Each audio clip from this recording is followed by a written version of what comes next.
औज़ुबिल्लाहिमिनश्शैतानिर्रजीम बिस्मिल्लाहिर्रहमानिर्रहीम।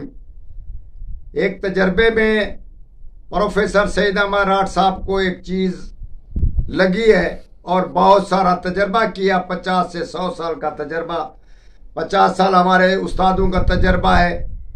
तो इसीलिए उस्तादों ने फरमाया है कि अगर कोई बच्चा स्कूल बिठाना मंजूर हो और उसको पढ़ाना और नाकामी उसके हाथ में ना आए और कामयाब अफसर बने, आला से आला अफसर बने वो बच्चा, उसका खास राज ये है अगर कहीं आप स्कूल में बिठाना चाहें शनिचर और मंगल का दिन ना हो। इसके अलावा जन्म से 5वां और 6वां साल हो, 5वां और 6वां साल हो। इससे पहले नहीं बिठाना, बाद में नहीं बिठाना। इन 2 सालों में आपने उसको स्कूल में बिठाना है।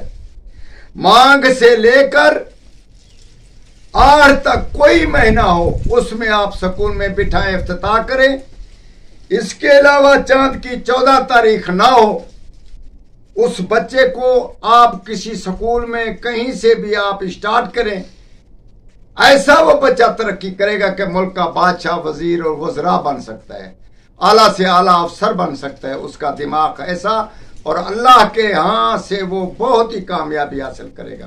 तजर्बा करके देखें और हमारी बात पे इत्मीनान करें और यकीन करें। जो बात समझ में ना आए हमसे राब्ता करें। वस्सलाम।